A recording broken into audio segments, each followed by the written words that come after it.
Okay, so let's resume. I see half this class is not here, but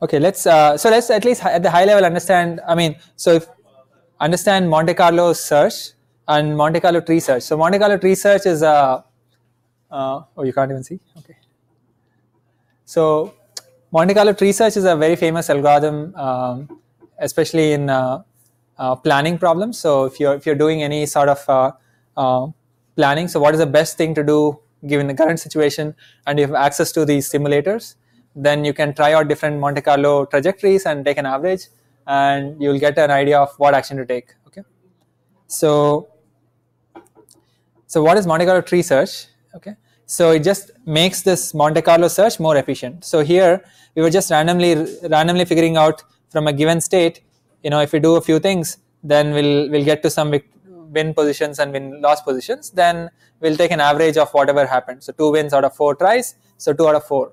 Okay.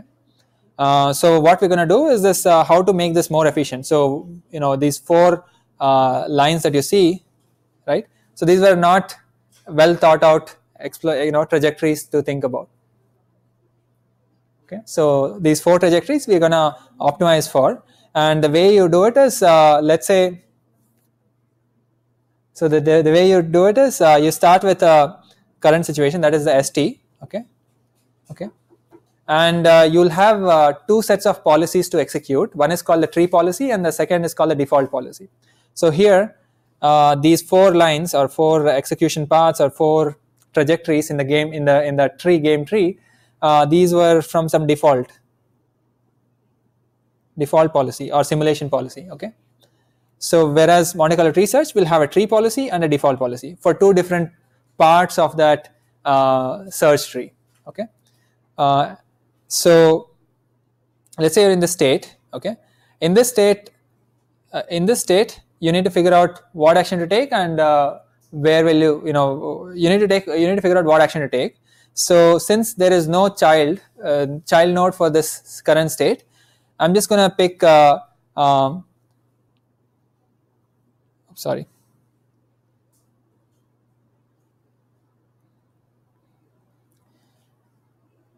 I'm just going to pick a random child, so which means that some arbitrary action. Okay, if I have 2 actions, then I'll take one of the actions. Okay, arbitrarily, and then I'm going to execute a default policy from that time onwards. Okay, so so since I did not have any children at this point, I care about what's the best action to take at this star. Okay, at the circle thing.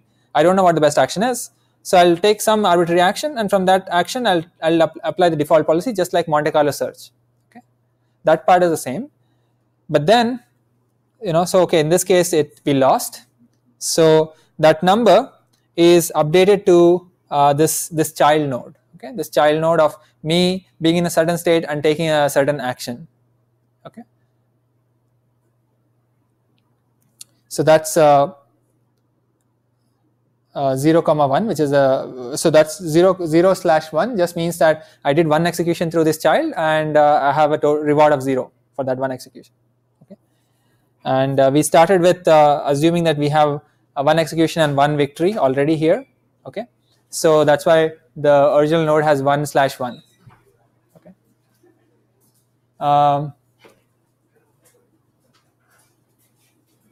Okay, I'll just repeat it for the sake of everybody who came back. So we are discussing Monte Carlo tree search. Okay. For that, I'm just trying to discuss what's the difference between Monte Carlo search and Monte Carlo tree search.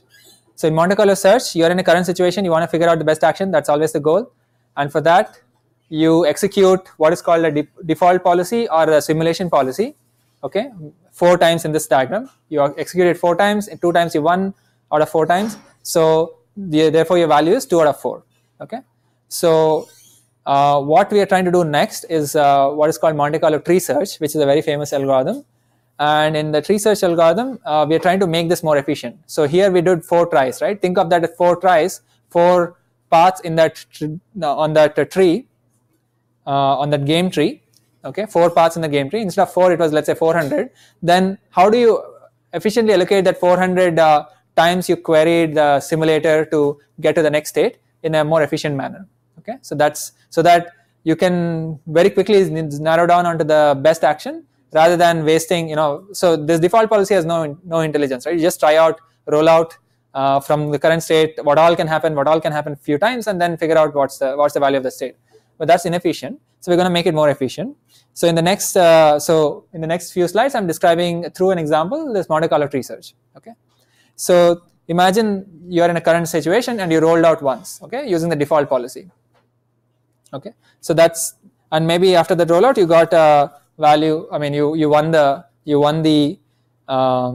game. Okay, default policy, just think of it as some hand engineered policy or something you're doing at random.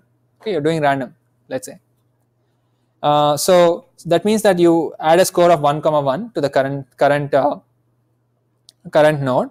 Okay, then you ask what would happen if I did something different. Okay, so in this state I took an action A, and in this state I take another action A prime. Okay, this, when I take that action, that node is not in my, so Monte Carlo tree search, what it's going to do is it's going to split my exploration into 2 parts. I'll have a different policy for a bunch of nodes, and which is called the tree policy, and for the nodes beyond that short length tree, there's going to be the usual default policy. So think of this part as the usual Monte Carlo search, okay, which I'm going to do. But in the tree policy area, which is the initial few nodes, the nodes closest to my current state, I'll do something more clever. Okay, that's called a tree policy, and that's where we'll be more sample efficient. Okay, so let's say one execution happened. I have a score of 1 out of 1 for this state. Okay, now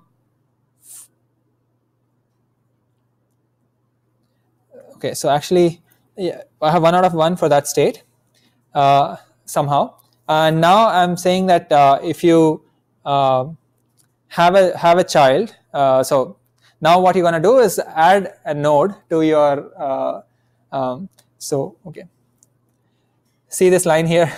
This line has to be shifted down, okay, in the next round, which means that every time I touch a node, okay, where I have already executed a default policy, then that node becomes part of my different set, okay, and that set is one of the nodes in that set is this star, and from this star I'm saying if I execute again a default policy, then I can keep track of how many times from that new node I won or lost. That's 0 out of 1 time, because from this node I lost at the end, so I'm keeping a track of 0, 1, and that here from the original node I played twice. In the previous slide there was once, and in this slide once, so out of 2 times I won once. So okay, that's 1 out of 2. Those are the numbers inside the nodes, and this horizontal line is just breaking the search tree into two sets, where in one part of the search tree I don't care, it's just default policy. The other part, which is the part where I'm going to execute a different type of policy. I haven't told you what policy I'm going to execute, the tree policy part, but I'm going to execute a different policy. So the policy over here should be clear. It's just going to be some random policy or some default baseline policy of playing the game, but the policy over here is going to be a little bit more clever, and that's the tree. So that's going to be the, I guess, a core part for Monte Carlo tree search. Okay, so we were in the state. We tried a certain action. Okay, that guy, because we tried that action, let's say there were 2 actions, and I tried that action, and I got 0 reward. So that node is now part of my I guess tree search area. Okay, and not the default policy area. Okay, now I'll try a different action. If I have another action to take in that state, so let's say I have 2 actions to take in that state, then I already tried one action, I'll try the second action. From that, because I'm trying it the first time, I'm gonna roll it down, as in go down using the default policy, and maybe in this case I won, So the score here is going to be 1, 1, and overall score is going to be 2 wins out of 3 tries. Okay, that's fine. So now what I've done is from the current state, I've added 2 nodes to my tree search set. Okay, where each node was 2 nodes because I had 2 actions and I had never tried them before. Okay, so I added 2 nodes. From the next round onwards, since I have 2 actions, I've already tried them each one once. Now it's going to be a little bit more clever. Now I want to figure out whether I should try the first action or the second action. Okay, that's the non-triviality. If it was just Monte Carlo search, I would just pick one action at random and just go forward, right? Because I just need to explore some trajectories from the starting state. But in Monte Carlo tree search, because I'm maintaining this tree region, in the tree region, I'm going to be a little bit more preferential in which direction I'll go. And here you can see that in the action on the left side, the action that I took gave me a reward of 1, as in I won the game. And in the action that I took on the right side, I executed once, I got a reward of 0. Okay, there could be many paths from there, but in one trajectory, it gave me a 0. So what I'll do is I'll actually prefer going down the path where I have received maybe higher reward so far. Okay, both were 1 execution, so 0 out of 1, 1 out of 1. I now again roll out from 1 out of 1 guy, which is the left side, and maybe in this execution, maybe it took some different path and I got a 0 reward. Okay, then my tally is going to be for this action 1 out of 2. Okay, it gave me one positive reward out of 2 plays. Okay, is this up to this point clear? And there used to be a line over here, right, in the previous slide. That line I've shifted down to include the next node in the search tree. Okay, the next node, because this node did not have a child, so I tried the first action. Let's say that node. So this circle node is also a node where there are 2 actions possible. Then I'll try the first action. Okay, if there are 2 actions that I've never explored, then I'll try the first action. Okay, and first action I try the first action, and that node now becomes part of the tree search area. Okay, so I guess the bottom line is that every time, so if you're in a given state and you're rolling out first time, you just roll out randomly. Okay, default policy. But next time you roll out, there will be some sets which will be part of the tree set. Okay, so the path trajectory that you took. Okay, so remember previously there were, so for the black guy, or this node which was 1, 1 by default, let's say it's just 1, 1. We are adding the nodes, its children, to the tree search area. For the first time, I take a trajectory through them. Okay, so I added the left one action on the right side and one action to the left side. Now at the left side, since I went through this particular path, I'm going to add that node also into my tree search area. So it's a recursive process where I'm going to iteratively add some nodes into my tree search area where I'm going to apply a different policy. What is the different policy? I'm going to be preferential towards those parts of the search tree where I have gotten more rewards. Okay, that's the core idea that needs to come across. Everything else is, so this default policy is the same as before Monte Carlo tree search, which is just randomly roll out or do some default actions. Okay, and so in this case, this guy came into the tree search area or the set, and they also have a tag now that they got 0 reward out of 1 tries that went through that a search path, a trajectory that went through that node. Okay, and similarly the second, if they had 2 actions, if you have tried only 1 action out of 2 possible actions, you have to try the second one, and you try the second one, you put it in again the tree search set, and since from that, this is the first time this was put in, from that onwards you just do random rollout. Okay, and in this case it won, so it's 1 out of 1, and then the score improves to 2, 3 in this case, 2 out of 3 tries, and then the overall value of the state is 3 out of 5. Okay, so and then you do this up to some budget. So you have a budget of some number of tries. You can query the rule engine, or whatever chess engine. Then maybe 100 times you can query. Out of 100 times you got these scores up to some point. Then you just pick the direction, or pick the trajectory where you can where you get the highest empirical score. Okay. So in other words, you have access to the simulator or the game engine. You want to simulate k episodes from the current state, okay, which is that you want to get these types of trajectories. Okay, I mean, you will get these types of trajectories, but the way you're going to get these trajectories is by building a search tree containing visited states and actions. Okay, so the visited states and actions of the tree search area, the tree policy area is this. These are the states and actions that you've visited, and the numbers that I was entering inside this guy, like for example, this one was 0 out of 1, is actually the states, that state action pairs q value. Okay, from a given state and a given action, if I got 2 victories out of 3 tries, then the number over there is just the q value for that state and action pair. That's kind of simple, right? That's just a definition of q value. And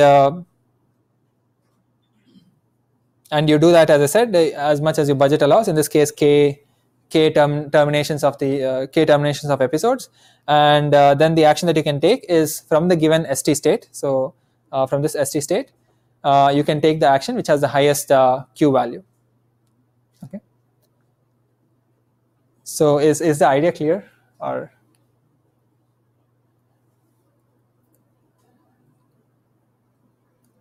okay, so yeah. So as I said, I mean, again, in terms of like what are the parts, think of the search tree, the full search tree picture that you have. So each simulation, as in how do I go down to all the way to the end and get a victory or a loss, is that there's going to be the tree policy, which, as I said, is going to be judicious in which direction, which path I need to get to, up to some boundary, okay, up to the boundary of the tree set, and then I just do something random, okay. But once I do that random, I'm going to slightly improve my boundary of the tree set. It just means that I'm going to include one node, for example, into my tree set, or the tree search area, tree set collection of nodes, okay. And there's going to be two, as I said, there's going to be 2 policies, and in each simulation you evaluate. So in each simulation, as in each run from the starting state, you evaluate states q of s comma a by Monte Carlo evaluation, and we improve the tree policy. So what is improve the tree policy? The tree policy is going to be, as I said, you have a bunch of numbers in the tree set area, so which is x number of iterations divided by a number of tries. You'll have a bunch of numbers. Let's say you only had 2 actions. One is 2 by 3, one is 0 by 1. Okay. Greedy just means pick the 2 by 3 direction and do a default, for example. Epsilon greedy just means that with some probability you pick the direction which was lower, or not lower, but randomly pick something, or pick the highest q value one with 1 minus epsilon probability. That's the usual epsilon greedy stuff that we have seen before. Okay, and this procedure, in again under some technical conditions, gets you to the optimal q star for this game situation. Okay. I mean, game is not very critical here. You can do this even for regular search, in regular reinforcement learning problems. Yeah, I mean, only in that case the states are not board configurations, but in general, whatever the state is. Okay.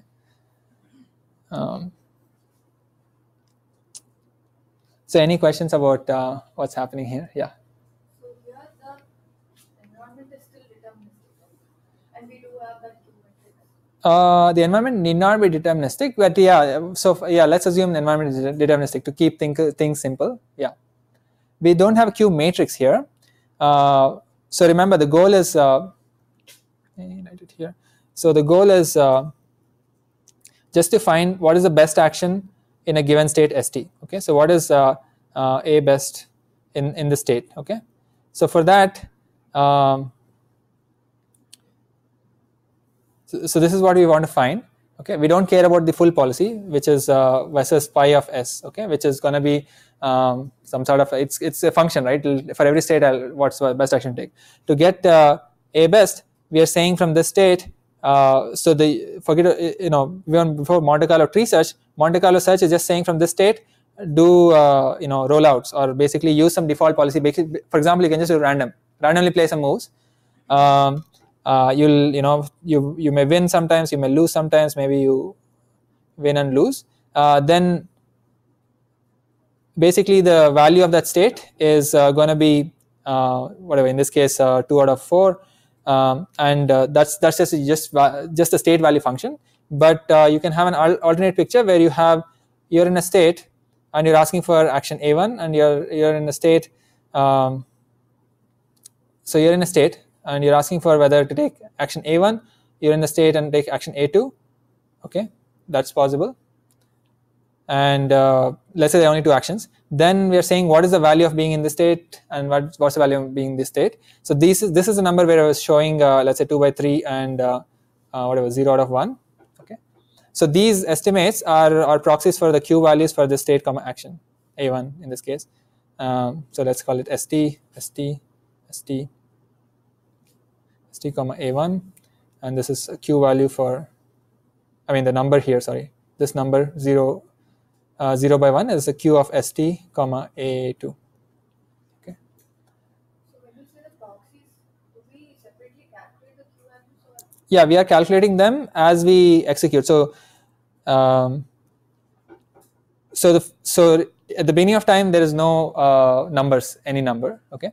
So let's say we executed, so since there is no action that I have taken so far, let me take both actions, A1 and A2, in a sequential manner. Let me waste 2 rounds, 2 episodes, and take action A1, get some, I took A1, I went all the way to something and got a victory, okay? Let's say. Then I'll put a number here which is 1 out of 1, okay? Maybe and then maybe I took another action, another trajectory here, another trajectory here. I got some 2 out of 3. Okay, lose and victory. So that's 2 by 3 over there. And this guy also I took one round, which is loss. So that's 0 by 1. So the scores I'm keeping is how many times I've passed through this particular route and I lost a 1. So the tree search part is just saying that. Okay, where is this? Is just saying that I'm gonna keep adding these state action nodes into my tree search set. Okay, if I'm passing through them for the first time. So if I pass through them for the first time, the nearest one. Okay, in the sense that, so I'm gonna add a node which I'm passing the first time to get to L into the tree search, and not everybody else. Okay, everybody else is not immediately connected to the boundary, so they are not added. This guy gets in here, and they keep, now for each of them I'll keep accumulating scores. Okay, why do I need scores for multiple of them? For example, this is st. So st is anyways for which I need to find action. I went here, this is st and A1, and here it was st and A2. From here I went to some other state. Okay, I'm not gonna put, okay, s prime comma some other action A prime, and from this s prime comma action A2 prime. Okay, so that's because if I want to decide, so let's say this number is 2 by 3 and this number is also 2 by okay, not 2 by 3, but let's say this number is 0 by 1 as before. Okay, so let's say I pick this direction. I also need to figure out which direction I want to go. This is inside the tree set. Okay, so that's why for any node inside the tree set I maintain numbers, so that, for example, this guy is 1 out of 2 and this guy is 1 out of 1. Okay, so 1 out of 2 and 1 out of 1 should add to 2 out of 3. Okay, because the 3 trajectories which went through this state action, 2 of them went through A1 action, A1 prime action, 2 of them went through S prime A2 action. And so if I do greedy, I first go this direction and then look at these 2 scores. It's 1 out of 2 and 1 out of 1. I'll go this direction. So I need to maintain these Q values for every node inside my tree region, or the tree region where I apply the tree policy. This is an example of a tree policy. There's an example. This would be a complete tree policy if you do this with some epsilon greedy randomness. So you be greedy with some probability 1 minus epsilon and not greedy with probability epsilon. That's all. But once you are here, you maybe in this execution you did greedy, you got here. From this, beyond this node is not inside the tree search region. Then from here onwards you just do default. Okay, from here onwards you just do random default all the way to some victory or some loss. Okay, but once you do that, then the node over here you need to put the immediate connecting node into the tree search, because now you can give a score of 0 out of 1, or in this case 1 out of 1 for that node. Okay, so that's how you grow the tree region area, and the nodes inside the tree region area you put the numbers only because you want to be epsilon greedy, as in preferential towards certain directions. Okay, so that makes you more efficient in compared to just vanilla Monte Carlo search. That's the whole idea. I consumed so much time for this, so let me move forward. So I'm gonna just in the next 2 minutes, 2 or 3 minutes, I'm gonna wrap up AlphaGo, which we really didn't spend much time on, but it basically uses Monte Carlo tree search, okay, for action selection. So what does action selection mean? I'm a board situation. I'm one of the players. I need to where to play the next stone. Okay, that's the action selection. Once I place a stone, I have a new board configuration. The opponent does something. I ask where to next put the next stone. Okay, in this game of Go. Now the extension is even for Monte Carlo tree search, okay, executing default policies is not good because the number of states is too many. Okay, there's huge what is called a branching factor. Okay, so what you do is you construct two neural networks. Okay, the first network, given the board situation as the board configuration, gives you a probability of picking an action. Okay, it just says, given a board configuration, what action should I pick? Okay, so it's a trained network. So given the board situation, it'll tell you, okay, put a stone over there or put a stone somewhere else. Okay, and that's represented using pictorially. It's represented using this diagram because it shows, okay, put a stone over there, don't put a stone anywhere else, something like that. And the second network is called a value network, where I don't care about where to put a stone, but given the board configuration, I just want to know how valuable that board configuration is, just the same as value of a state. Okay, so this is the approximation to the value of the state. Okay, value of state given some weights. I mean, the weights are going to be the neural network weights. Here it's going to be something like the Q state comma action, right? So it's going to tell me with some weights as well, some other weights. It's basically telling me, given a state, what are the different valuable actions that I can take. Okay, so how do these networks fit into Monte Carlo tree search? Is that when you do this tree region, it's fine, you keep scores and so on. But once you get into the default, when you want to apply the default policy, you don't want to go all the way to the end. Okay, so let's say you're in some state, you can directly use the value network to tell me how good that state is if you had access to a value network. Okay, so you don't want to execute all the way. So in terms of the game tree, you go down, let's say depth of 5, a 5 place, and after that there will be some board situation, and the value network can tell you what's the value of the state. Okay, and what is the policy network? What's the use of policy network? Policy network can be used to execute your tree policy. So remember, in the tree region, I said you have to be a little bit greedy, right? You have to maintain Q values and go bias yourself towards those directions where you have good enough estimates of that trajectory being good. Okay, so there you can use the policy network to go down good paths in the tree network area. Okay, there's a tree search area or tree region. Okay, and these are effective ways to truncate your amount of effort you spend on doing the tree search. Okay, ultimately all this research you will have to figure out what's the best single move that I can do now in the actual game. Once I have all these trained networks and if I can use Monte Carlo tree search.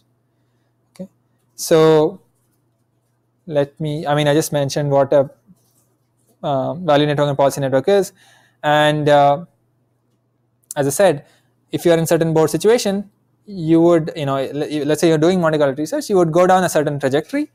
Value network is just gonna stop you saying, okay, don't go all the way down. at a given state, I can tell you what the value of the state is if you had already trained it. Okay. The question is, how do you train that network? We'll just answer it in one sentence soon. And on the policy, sorry, on the on the policy side, you can use the policy network to figure out which direction to go. Okay, so you have to pick some action, right? There's a tree search, there's a tree policy as well as a default policy. So you can use the policy network, which tells you which action to take as a way to do that action selection. Okay, so the networks are actually trained. In two steps. One is using human data, you can get to an initial policy network. Okay, so think of human trained network where in the board situation, did the human win or not? In this board situation, did the human win or not?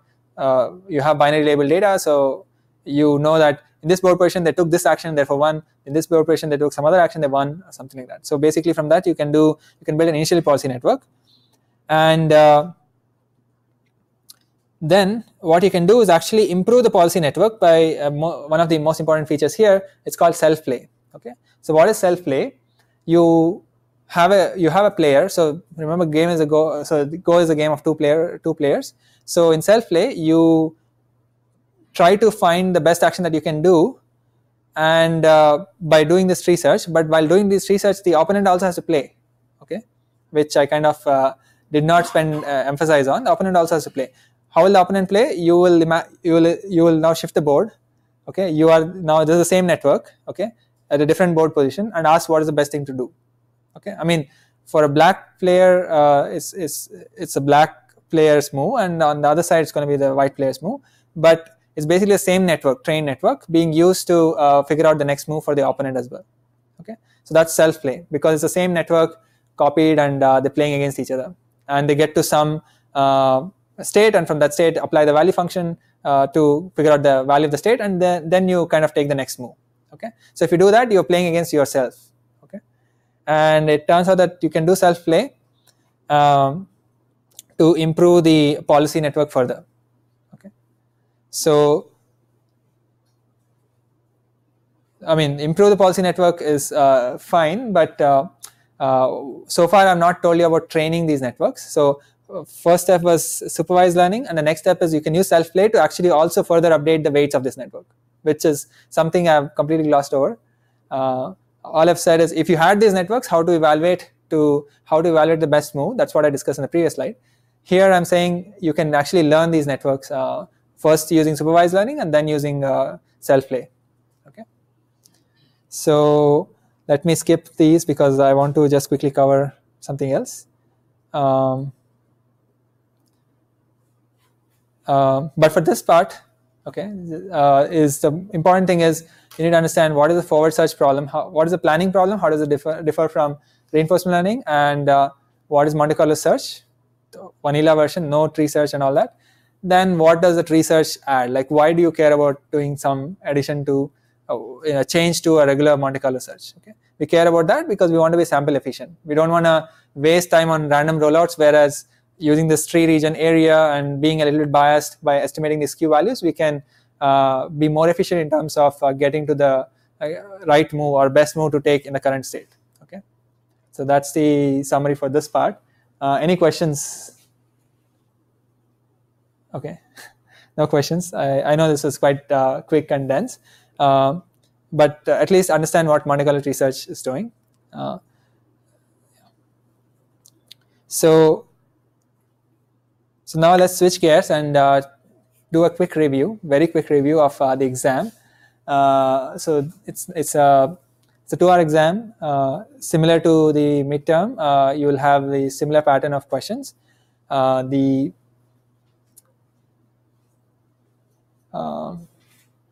Yeah, so I think how many handwritten notes are allowed? I think 1 or 2, maybe. Do you have? Is it 2? I didn't know. Okay.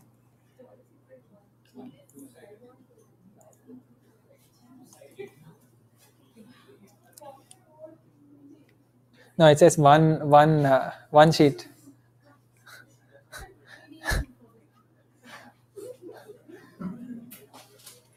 No, I don't know. I mean, I think one is good enough.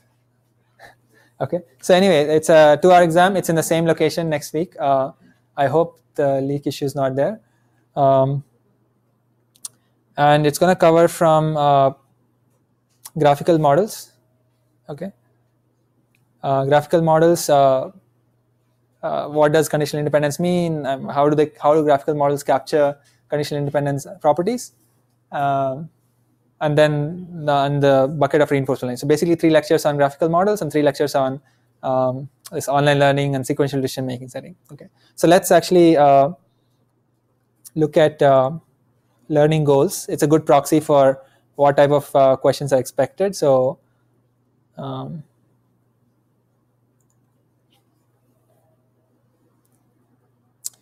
so in terms of understanding graphical models, so in this lecture we just discussed basically what are the basic properties of a graph. So everybody should know what is children of a node, parents of a node, neighbors of a node, the usual basic graph concepts. Next, you need to know what's the difference between undirected and directed graphical models. Okay, so there's this notion of potentials in the undirected version, and in the directed version there is just a factor, probability of a random variable given its parents. Okay, so potential both are factors essentially, but in one case it's not normalized, in the other case it's normalized. So this is important. And the second thing is this notion of deseparation. You don't need to know the details of you don't have to think of deseparation in large graphs, but at least we have definitely talked about 3-node graphs. Okay, we've spent several slides on 3-node graphs, so that definitely you should understand what conditional independence properties are being captured. But if you add one more node, you still should be able to understand if there is some conditional independence property or not. So let's say 4-node graphs. Okay, so that's kind of the major thing in this lecture. Of course, there is this, for example, there is this non-uniqueness property where the same distribution can be represented using multiple graphs. Okay, so just look that up. For example, if it's a product distribution as an independent, x1, x2, x3, where x1 and x2 and x3 are independent of each other, then the graph could be an empty graph where there is no edge between them, or the graph could be a complete graph. Okay, they all kind of respect this distribution. Okay, or actually the distribution respects the graph. Okay. Yeah, so that's the topic. That's the kind of the key important core ideas that you should know from this lecture. And there are some sample exam questions behind each of these lecture notes, so you should know them as well. And we'll not look at graph convnets. And then we should, in this lecture, we talked about inference, which is, we need to understand what is an inference task. Okay, what is, and for inference, think of marginal probabilities and conditional probabilities. You should know variable elimination is one way, which is the obvious way to find a marginal distribution. But belief propagation does clever variable elimination. Okay, in the sense that in variable elimination, if you have 10 variables and you want to find the marginal probability of one of the variables, then you will do a summation over everything else. Belief propagation at the very high level is doing the summation in a particular order. Okay, you have 9 summations. The order of the summations influences how much computation you're going to do. Okay, so you need to kind of appreciate that, yeah, the order of summation is important, and variable elimination, nobody tells you what is the order of summation. And in belief propagation, because of the graph structure, it's going to tell you what's the order of summation that you should do. Implicitly, indirectly, it is essentially telling you what the order of summation is. Okay. Of course, the notion of factor graphs, which are kind of essential for belief propagation, and then the idea of sampling. Okay, sampling. Why is sampling difficult in general? Okay, and then how can you use Gibbs sampling to sample from an arbitrary distribution? What is needed for you to do Gibbs sampling? So as you've done you've done the assignment, so you know that you need to know the conditional probabilities, right? Conditional probability of second variable given the first variable, and conditional probability of first variable given the second variable. That was the example you had in the assignment. So you should know what are the inputs for belief propagation. Okay. Gibbs sampling. And actually there was some discussion on why Gibbs sampling works, which is you don't need to understand all nitty-gritty details, but you should understand, okay, what's the Markov chain, and because that's also relevant to graphical models. We have hidden Markov models, so what's Markov property, and what's a Markov chain, and what does Gibbs sampling do in terms of, like, what's the relation between Markov chain and Gibbs sampling? Okay, because Gibbs sampling is an example of Markov chain Monte Carlo method, so there is what is the Markov chain in relation to Gibbs sampling, you should know. Okay. Any questions though on these two chapters, these two lectures? First, just conditional independence properties, and second one is about inference. Any questions? Any concerns about some part that you don't want to cover, or okay? So anyway, next lecture was on learning. So in learning, I think the biggest block, yeah.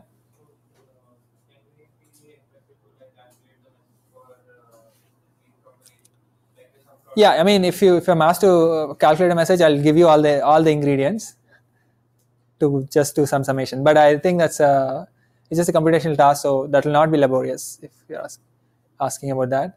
But what was the how to compute the messages from variables to variable nodes to factor node, and factor node to variable nodes? You need to know a little bit about it. Yeah. There are a couple of slides where there's a more general version, so at least you should know what is the input, what's the output there. Okay. So for example, a simple question is, okay, there were, in that slide, I think there were 3 inputs. I had 3, let's say, factor to variable message passing, right? So there was 3 variables and then 1 variable to which I was passing the message to. A simple question can be, can I flip the 2 variables? Okay, flip the variables in the sense that I can, the message I was passing to the first variable, can I again just change that variable to an input variable and the input variable to output variable? Yes, you can, but it's going to be a message to that new variable, not the original variable, right? So in the sense that diagram that you have where you pass messages from the variable nodes to the factor node, do some summation, whatever, product and summation, and then you send it to the node, send it to a target node. You can do it 4 times because in this example there were 1 factor node and 4 variable nodes. You can do it 4 times.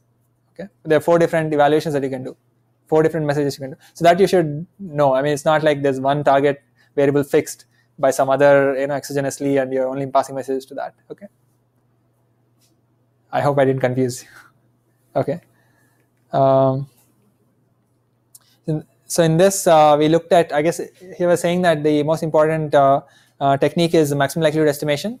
So which you have seen in previous classes, some of you. But in general, what's the likelihood? What's maximum likelihood estimation? And MLE happens to be very simple for directed graphical models. Okay, it's just since you have probability of so ultimately, okay. So maximum likelihood estimation for directed graphs just boils down to some sort of counting and normalizing. Okay, so just see for simple, let's say 3-node graph.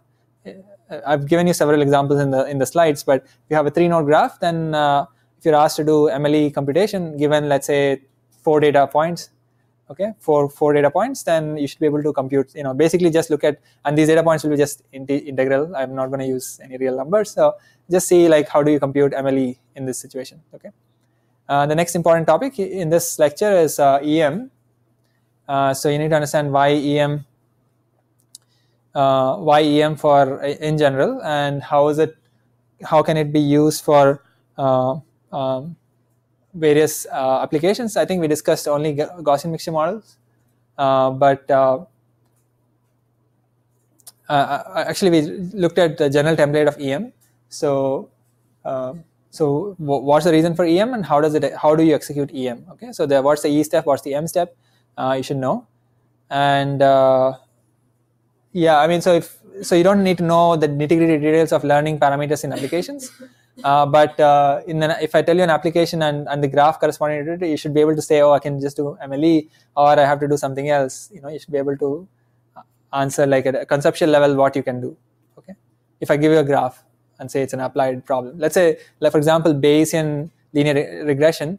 it was a common node because the weight was now a random variable, and y's were like the observed random variables. Okay, in that case, it's a directed graph where w is the hidden node, and there's directed edges to y's. Okay, so condition on w y's are not independent. Condition on w y's are independent. Not condition on w y's are not independent. Okay, and in that case, how do you learn the w? You can try to answer that, for example. Okay, so that was the graphical model basket. So all I'm trying to call out is just the core topics, right? So there are many things that we discuss while talking about the lecture, but the core topic has to be like, how do you do EM, how do you do MLE, when are they applicable, basically, for example. So that's graphical models. Then the next set of 2-3 lectures is about online learning, right? So we need to kind of understand, in addition to these goals, what's the relation between like what is online about it, like what's the distinguishing factors. Okay, there's going to be feedback in every round, and you can be sample efficient, okay, for example, compared to A/B testing, or you can also be learning while earning, which means that so I want to learn, but when I learn, I'll try different actions which may not be fetching me much money, so I care about profit, not losing too much profit while learning. Okay, that's the important aspect of multi-armed bandit. So we see some algorithms, but at least you should understand the epsilon greedy. Okay, why is epsilon greedy working, and if epsilon is too large or too small, if epsilon is 0, what can happen, or if epsilon is 1, what can happen. Okay, that would be at least the minimum algorithm you should know. Other algorithms are also useful to intuit about, but not very critical. Okay, and in the contextual bandits, what really changes? Okay, there's now going to be policies. So instead of actions as arms, there's going to be policies as arms in the version that I presented in these slides. And the question is, when you try the action recommended by one policy and you see some feedback, then you can also learn about how good other policies are, which also potentially recommend the same action, although I did not pick those policies to deploy. Okay, so you can use one policy's actions to influence your idea about how other policies would perform. Okay, and in the notes there is a 4 policy example for in the contextual bandit section, so you should see what that 4 policy example is. Okay,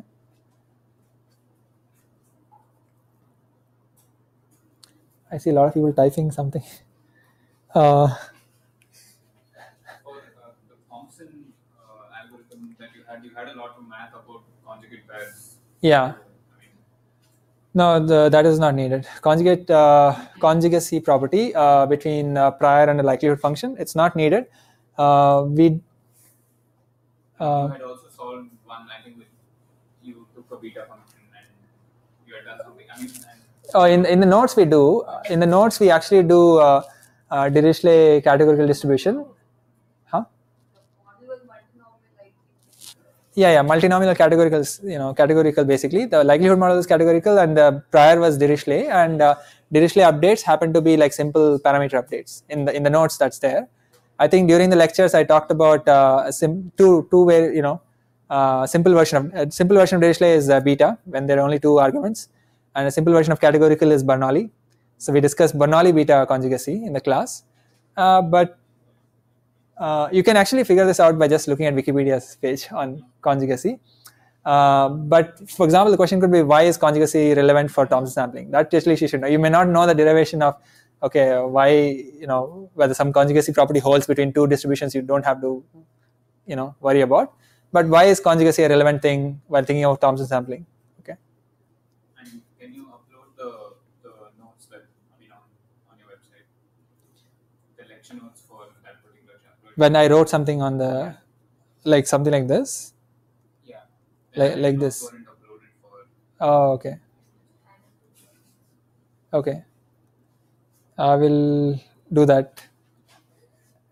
Okay, and the next lecture is basics of RL. So actually, this lecture and last lecture, I'll just have a joint comment on that. So basically, you need to understand what's reinforcement learning, how is it different from contextual bandits or multi-armed bandits, and what's a Markov addition process, what's a Markov reward process, and what's a Markov chain. Okay, so if you understand Markov chain and Markov reward process here, then you'll be able to tie it back to Gibbs sampling as well. Okay, because that also has some same Markov chain ideas. And then for Markov decision process, what do we want to compute? Okay, we want to compute a policy, and what does a policy mean? It's a mapping from states to actions. And what's a good policy? It's a good policy is the one which maximizes the expected total reward. Okay, starting from a given state. Okay, basically maximize our values of a starting state, for example, the value function at a given starting state. Okay, so there is definitions of what are optimal policies. So just look at that. And in this lecture, we discussed Bellman optimality equation, Bellman expectation equation. We didn't derive or anything, but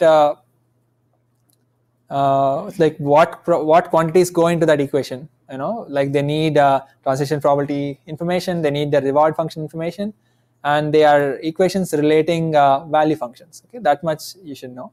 They are equations not corresponding to policies, for example, right? They should, like, if I tell you a value function, like a state action value function, you should know that given a state action value function, you can evaluate the policy corresponding to that action, state action value function. It's just going to be argmax over actions of Q of in a given state of A over A. Okay? So if you have 3 actions in a given state, then the policy corresponding to the value functions are just going to be take the best action corresponding to the highest Q value. Okay? That for example is a basic question, right? And lastly here, like, why is function approximation needed, and if function approximation poses any issues. Okay, we didn't discuss so much about function approximation posing an issue beyond the fact that there are no guarantees. Just like for Q learning, I said there is guarantees, but for function approximation there are generally no guarantees. It's mostly empirical. And you should know, like, what's, if it's function approximation, there's going to be parameters. So instead of where is this? So instead of Q learning update like 1, there's going to be a parametric update like 2. Okay, so there's, you should appreciate the difference between those two, I guess. And in DQN, there are 2 tricks that are employed, like fixed freezing the Q values and experience replay. So just at least understanding the I guess the procedure, or just what is experience replay and what is fixing the Q values. Okay. And in the slides, actually, I do mention like why they're doing it intuitively. Fixing the Q values and experience replay helps them stabilize and get some random samples. Okay, so there is some couple of arguments in the slides. Just look at them. Okay, and so that's it. So that's the topics for the exam. Any questions about that?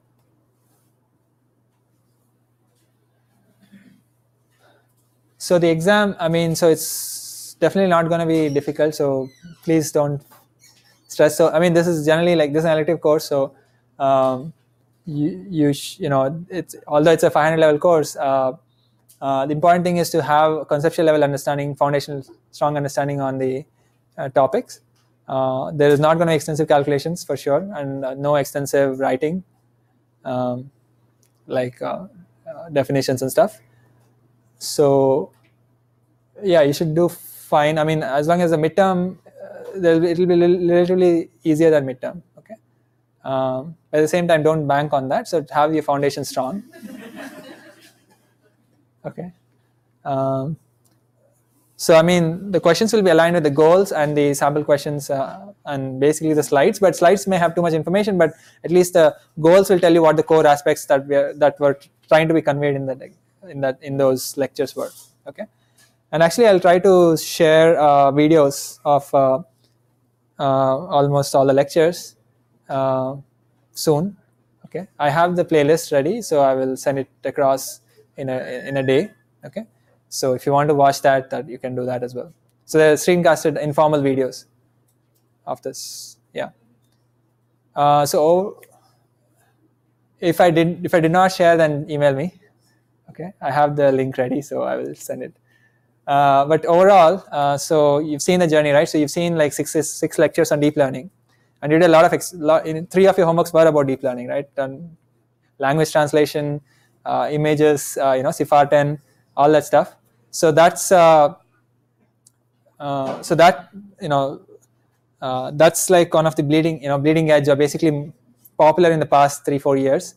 Okay, but it may not always be popular, but the foundations are the same. It's a function approximation, it's a highly non-convex problem, and there are a lot of engineering tricks to get to some good weight parameter. Okay, that's essentially what's happening, and there are lots of tricks, like with CNNs, with RNNs, having long range information versus short range information. That's what we saw, okay, in the first six lectures, and we also saw GANs and VAEs. Actually, VAEs were some variations, some extensions to graphical models as well. Okay, so anyway, so we saw deep learning, several topics. We also did something hands-on in the 3 assignments that we had.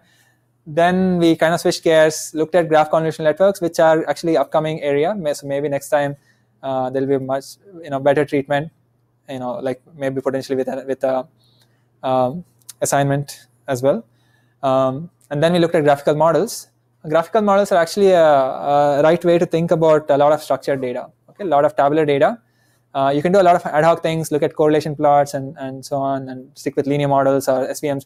But graphical models can also let you embed information into your problem in a very principled way. Okay, you won't find such a pattern with other approaches, but one of the popular approaches to do that.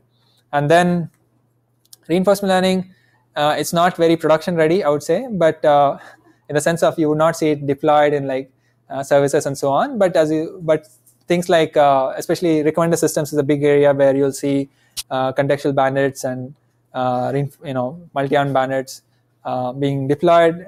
Advertising, so Google AdWords, if you look at their documentation, they literally talk about A/B testing and multi-arm bandits and so on. So there's a huge industry there, advertising and marketing, where contextual bandits and contextual bandits and multi-arm bandits are applicable. Reinforcement learning is basically the next level to like personalizing. It need not be advertising and marketing, but machine personalization, like UI. If you are opening a software, let's say Eclipse or like PyCharms or something, you can actually learn the user behavior, and based on that, kind of hide some buttons which the user never uses. For example, on Microsoft Word and so on. So there are a lot of interesting things that people are trying to do, but I'm not sure their production. They have successfully did it in production. But that's where seems to be a lot of interest in building scalable algorithms, because RL plus supervised learning, at least the ones that you've seen, seems to be a way to get to really good next generation innovations. Like you see self-driving cars or robots, automation, essentially, including analytics and recommendation systems and so on, finance. So all these areas will be impacted by topics we have seen. So hopefully we only saw a very glimmer of all these things. So hopefully you can have more in-depth treatment in some subsequent classes or outside the class. Okay. So any questions, just come up to me. Otherwise, thank you so much for the wonderful journey over the past semester. Okay. See you guys next week.